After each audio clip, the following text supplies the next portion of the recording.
Hello and welcome to Livewire Markets. My name is Chris Conway. Today I'm speaking with Josh Cummings from Janus Henderson.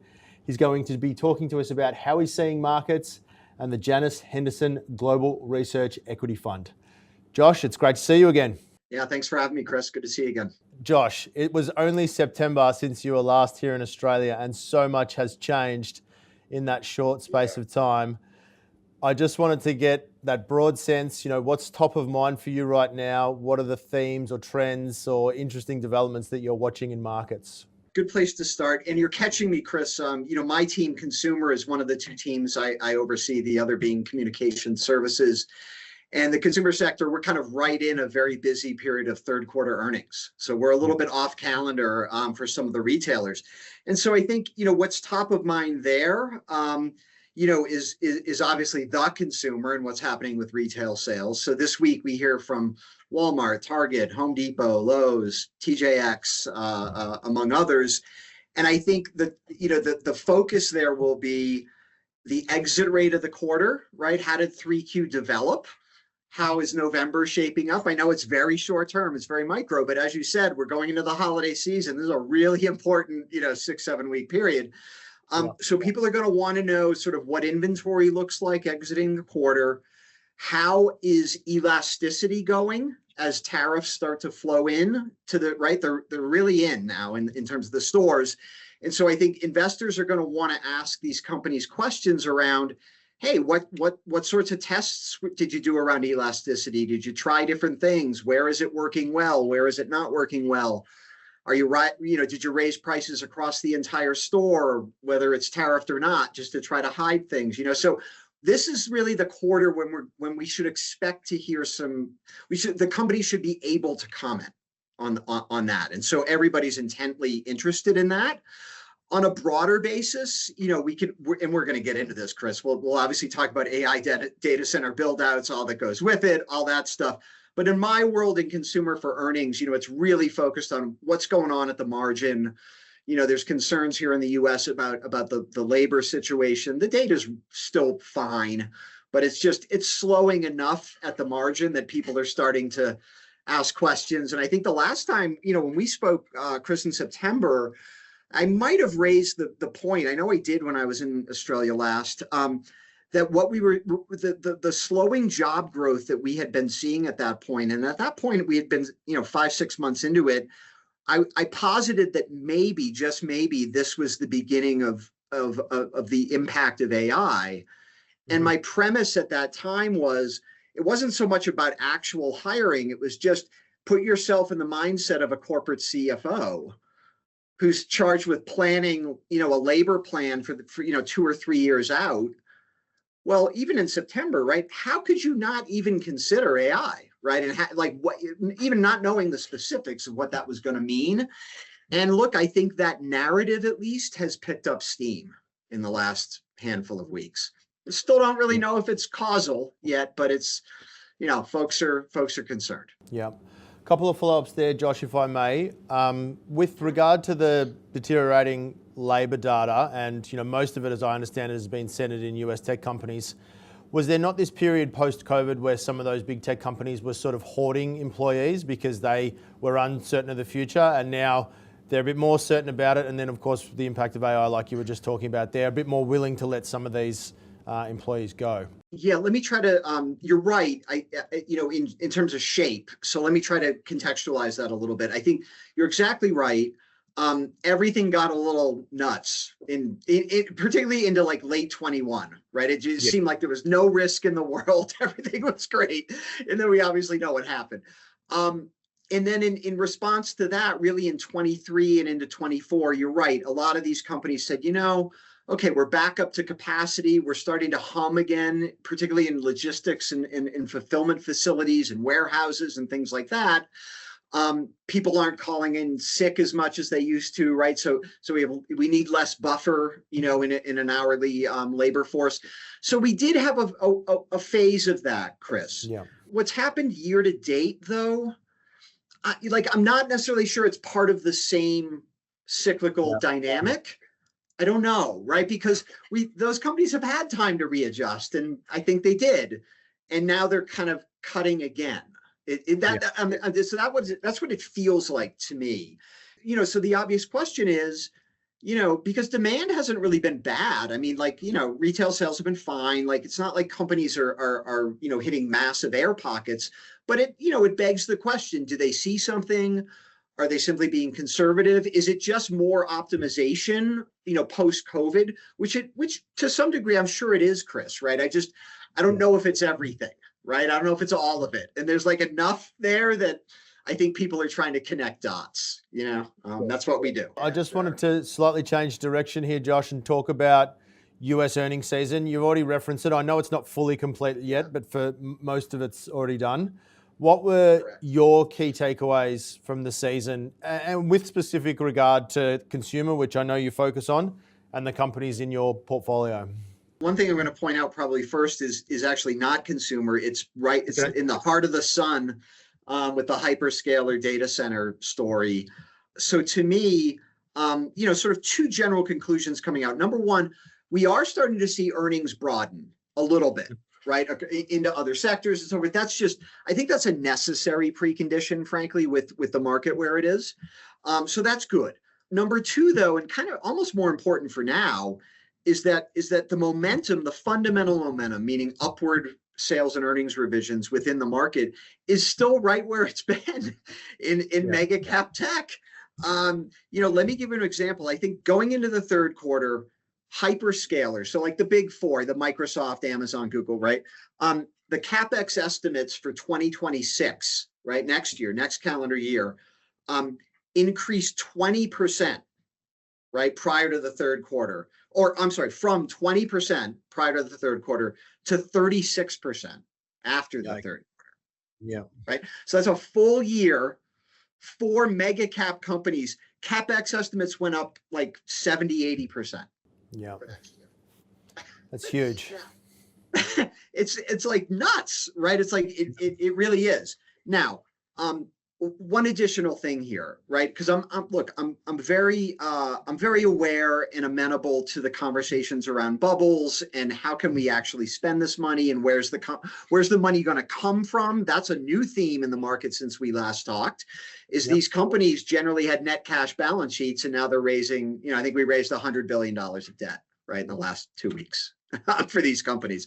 So, I would just tell you for now, we continue to be revised higher, and everything we hear from these companies says more now, not less.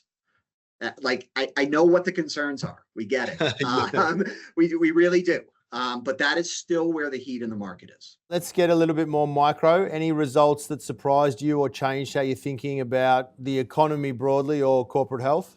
No, I would say no, other than, what we sort of just talked about a bit around labor, right? I mean, I think there's a little bit more question here around, okay, what's really happening here? And as we head into holiday, if it's sort of a blah, sort of holiday and, 2026 isn't so hot, again, we're not at recession levels. It's just, we kind of need incremental good macro data points to keep us going, given the rally we've had off of April.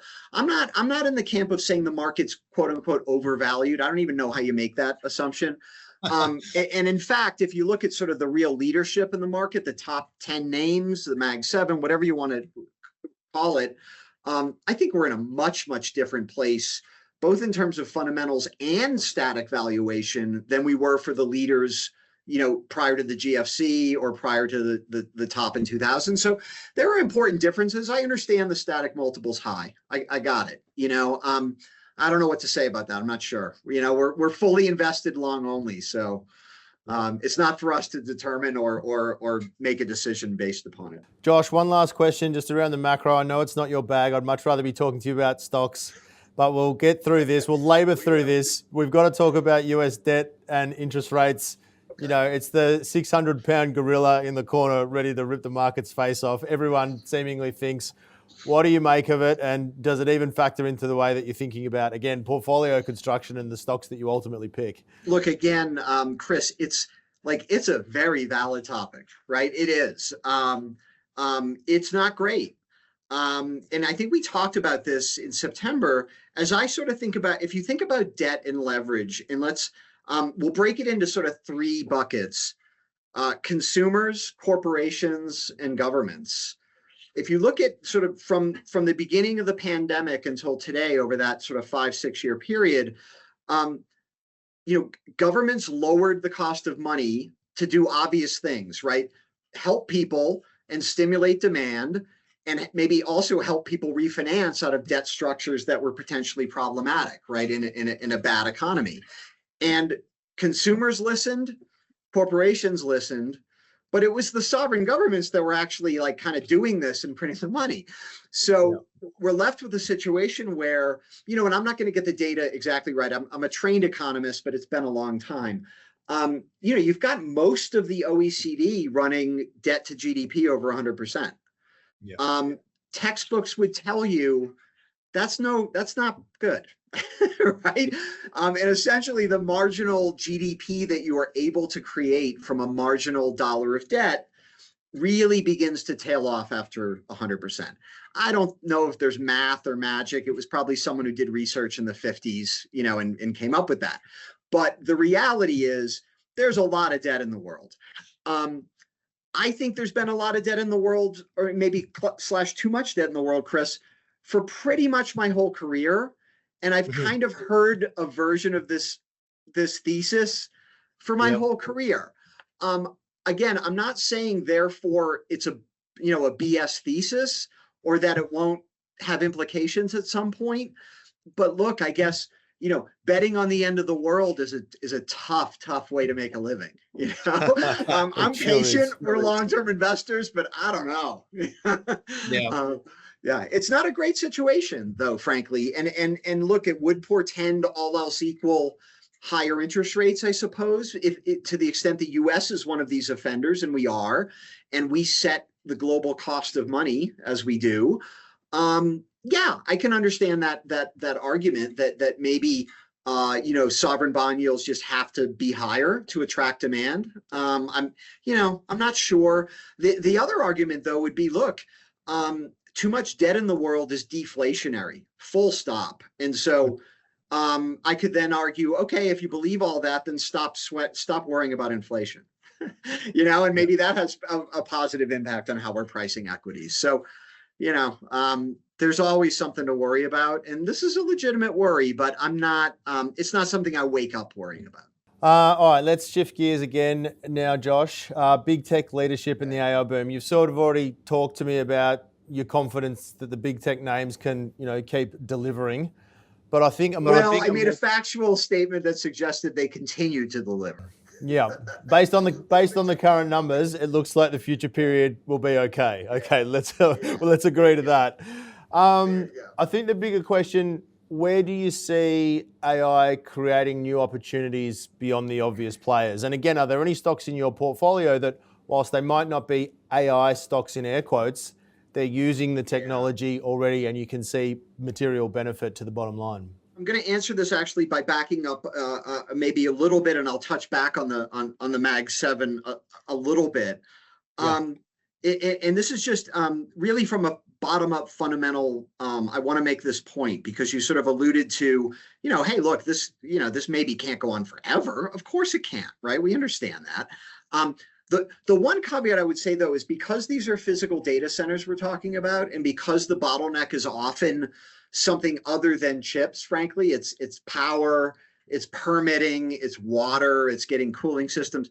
The good news is, if it's a bubble, it's going to be a slow motion bubble. Because, we're talking out to 29, 30 now, in terms of order books. So, look, if it was more of a virtual good or service, there would be more scope for problems, right? And over speculation, if you will, like Bitcoin, for example. Yeah. You don't need to build a Bitcoin building, right? Sure. So anyways, with that aside, I want to, it would be statistically odd for the Mag 7, to continue to outperform the way it has, right? We get that, and I subscribe to that. I would assume it won't. Fundamentally, I'd say that the two things concern me at the margin. I'm not going to speak for our analyst in this particular case, but capital intensity is rising significantly for these businesses. Okay, whether it's Amazon, Alphabet, what have you. There is a long body of empirical research and evidence that says when that happens to a growth stock, it's not good. Right. Okay. Right. Now, every time everything's different, right? And like this is maybe a generational opportunity for these companies. The second thing I would say is they don't necessarily have to own these data centers long term, meaning on their balance sheets.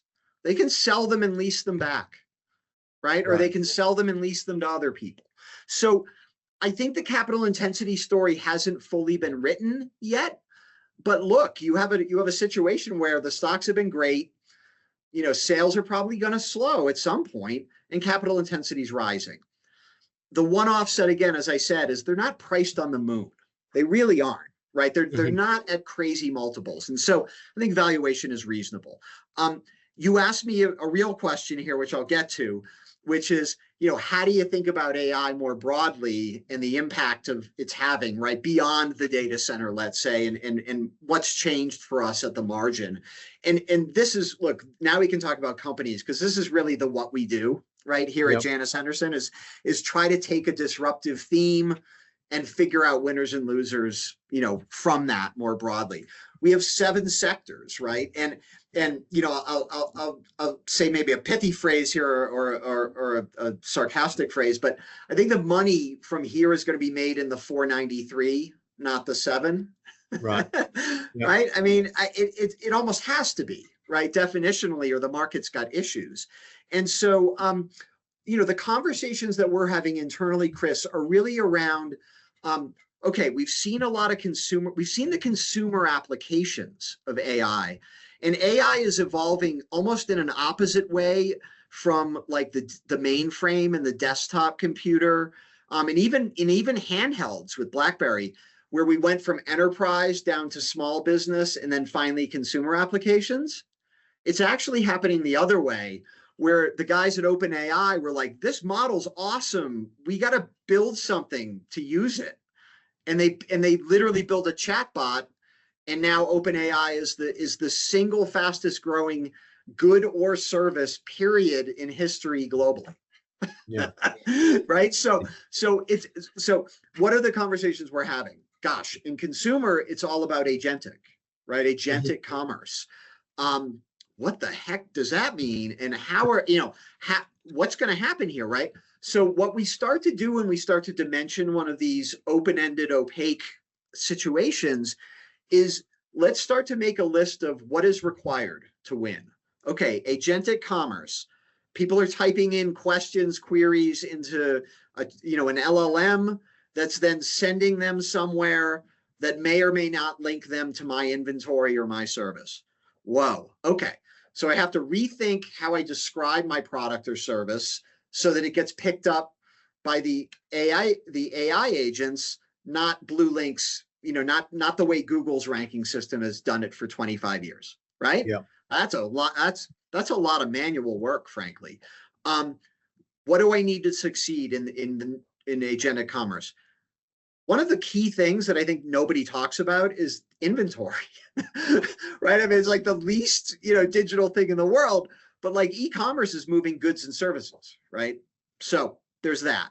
Discoverability, which I just talked about. You got to find my stuff in a different way. And then obviously logistics, right? You either have to own a logistics system that can get things door to door, at a cost-effective way, or partner with those who do, right?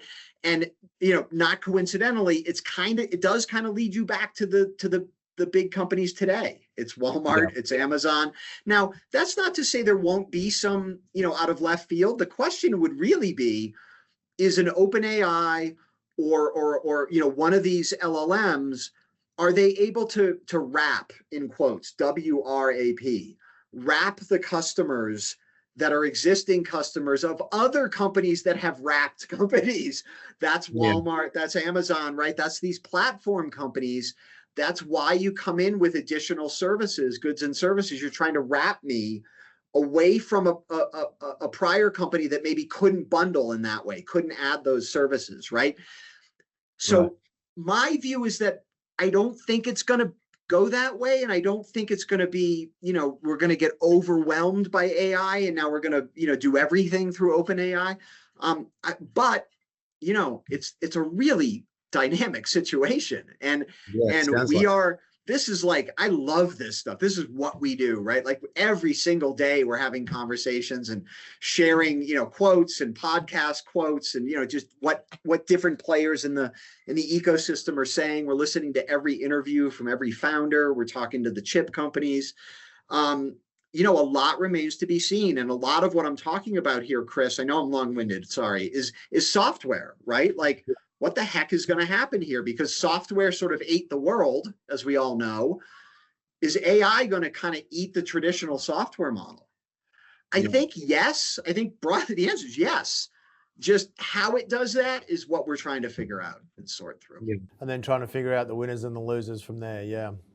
Well, let's go to that, Josh. Let's go to some stocks that you like right now. I know we're jumping ahead a little bit, but we've just been talking about the way you're thinking about the world. So let's talk about a couple of stocks that, you're currently favorable on. Okay. Well, yeah, you had asked me, you asked me specifically about a forever business. And then you asked me an example of a business that, we went through a really rough patch. Maybe we got it wrong. And our process, our long-term investment process helped us get it right. So I've teed up a couple of those, and then I've got a few other shorter ones. Look, I would say forever business, I would still point to Formula One, which we've owned for years. Now that's an example where we went through a period of adversity, right? Real adversity.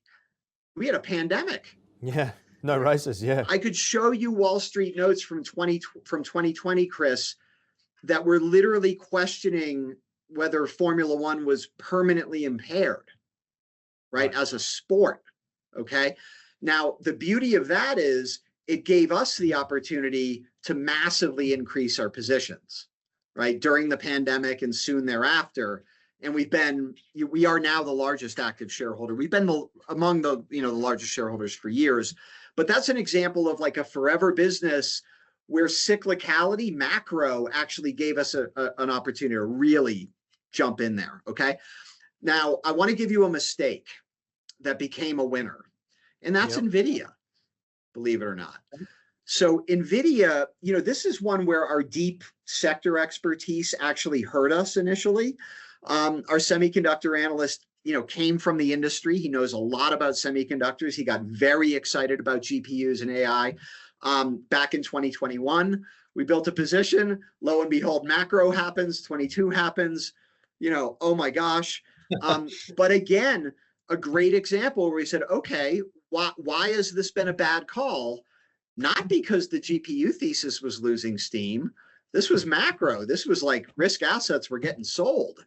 And so it was a great opportunity, again, for our team to kind of, double down, sharpen their pencils, really, understand, do we want to make this bet or not? Is it working or not?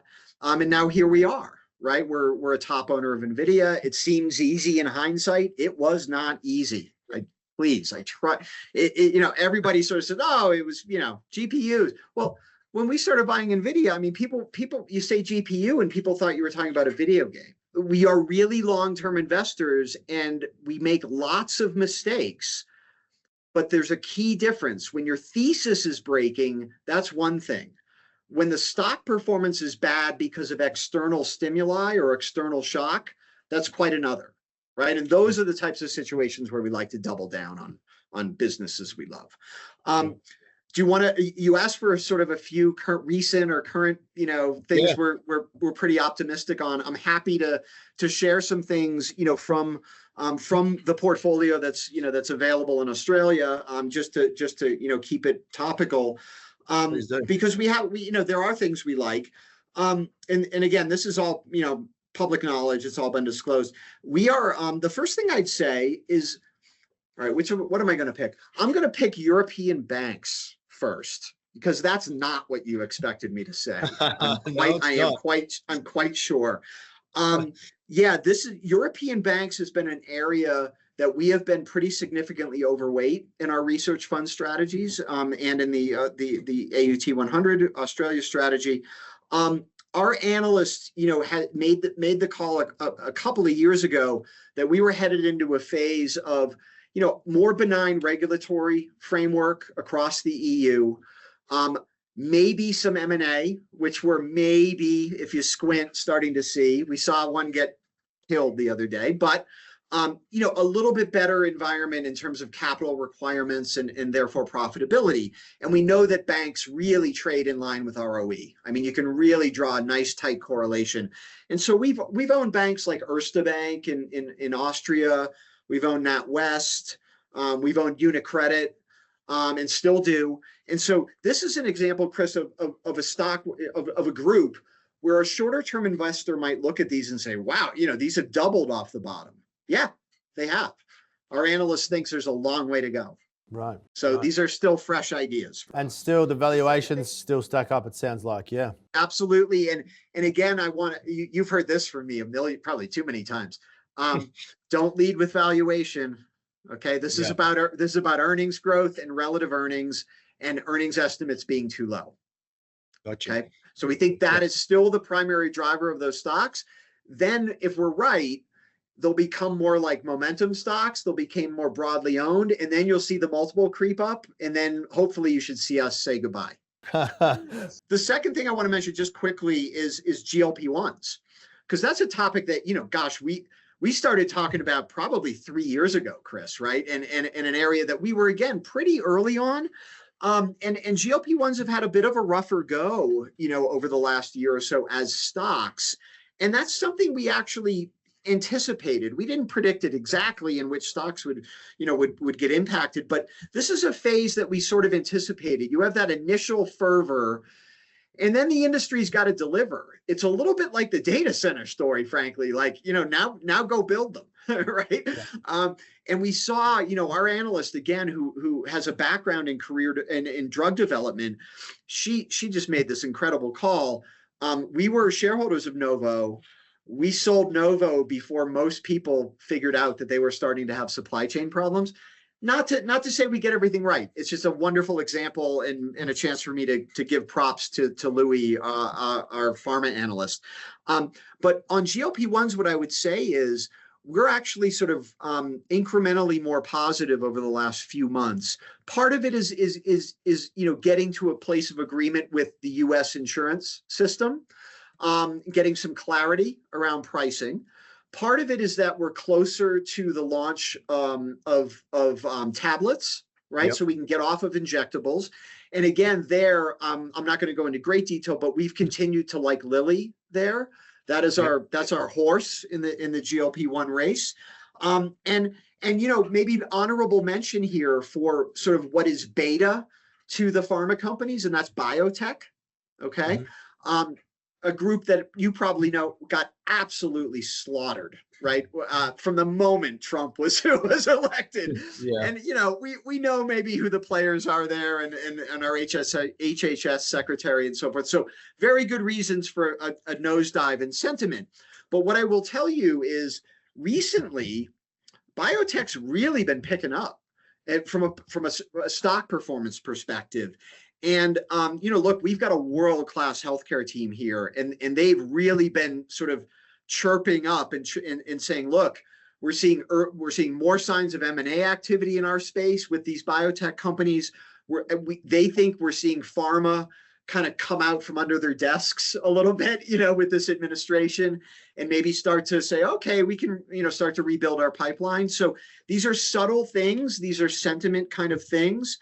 But look, if you want heat and you want like what's the beta in the market and something that is really down and out but has started to turn up, biotech is quite interesting here, I think. Yeah, it's really accelerated this week as well from what I've been reading. Yeah. Josh, I could talk markets with you for another hour, but I'm conscious of your time. So the only thing left to do, as always, is thank you for sharing your insights. The Livewire audience and I very much appreciate it. I look forward to talking to you again soon. Chris, it's always a pleasure. It's so fun. Love talking to your audience. We'll be back in Australia certainly in March and probably again in September of 26. So look forward to seeing you again in person, and we'll do another one of these live in your studio. Can't wait. Thanks so much, Josh. All right. Cheers. If you enjoyed that interview, make sure to give it a like, and don't forget to follow our YouTube channel. We're adding lots of great content every single week.